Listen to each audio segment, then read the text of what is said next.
Now, have you ever felt we're not alone? Well, that there's some form of other life out there? Well, this next story is just for you, then.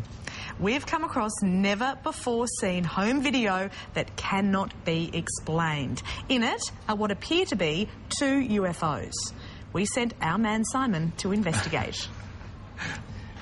Now, Simon, these days, those UFO stories seem to be kind of everywhere, right? What makes this one different to you? Lads, look, oftentimes the people who present this footage aren't necessarily, shall we say, the most credible of witnesses. I think, you know, the odd ruer's loose in the top paddock. But in this case, this is really interesting. You make your own minds up. What on earth are these 2 black shapes over the water? Nick Brent, who recorded them on his camcorder, would just love to know. If you go out and you tell everybody what you've seen, they're going to think you're a fruitcake. At 68, Nick isn't a man given to overstatement. A successful businessman, a grandfather, and with wife Janice, a contented cruise passenger that evening in Noumea. He's not looking for money or notoriety.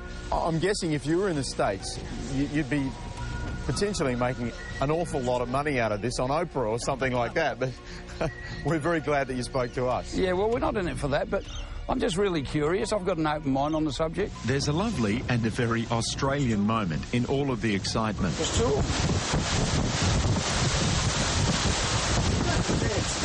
them. They're not bloody birds.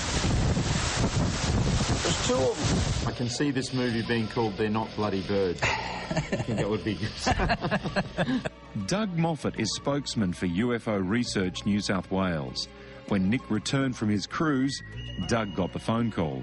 I think one of the things that struck me about Nick was the sincerity and genuineness of who he is, and the fact that he was just genuinely curious to know what it was that he'd seen. There we have the first object with part of an island here.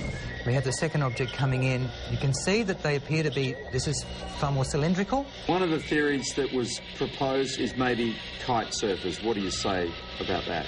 Well, I think this is moving far too fast to be a kite. Also, it has, one would imagine that a kite would have more of an opaque nature to the actual sheeting. It really is the darndest thing. The more you see the roughly 40 seconds of footage, the more detail you pick up. There's no image manipulation, and definitely no easy explanation for these whatever they are.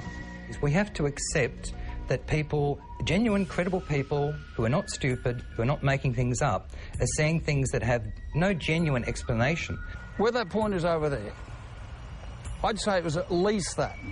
So I'm pitching at figures, but I think at least 1.5 kilometres. We live in a time where cameras and video cameras are in phones and everywhere. Nick's footage will join a growing resource of vision that's in its own category. What we need to do is, rather than laugh at it or dismiss it because it doesn't fit our paradigm, we need to sort of say, OK, what is it that this person's saying? Give this person the right to be believed.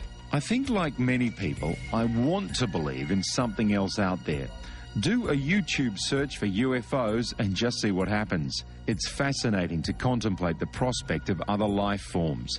And while Nick and Doug know that this vision doesn't prove anything, you are left wondering. And then when they started to move, the speed that they moved up past the back of this other boat,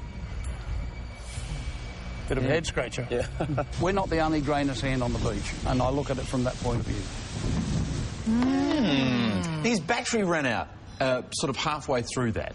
So he got this roughly 40 seconds of footage, kind of went down to have drinks later that evening, you know, with everyone scratching. And a couple of other people said they saw something, but they weren't sure what it was. You know, I'm a bit of a sceptic with some of this stuff, but I am damned if I know what those things are. We've ruled out kite surfing Somali pirates at this point. Yes. And they do move very quickly as well. Like I say, you do have to watch that over and over and again, and then you actually see the strange sort of behaviour of these things and the size of them as well. See in the foreground there, you see the scale of that. That's a barge.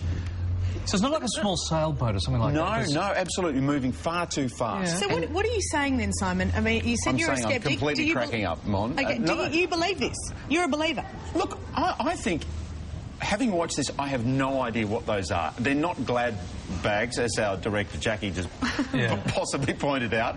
I don't know what they are. I have no idea, Mon. Like I say, people will make their own minds up at home. But and Nick's like, you know, here's the footage. He didn't. We actually sought him out. Stephanie, our researcher, tracked him down, and he'd handed it over already to Doug. Didn't ask for any money. He said, look, you know, you guys might be interested in this. So.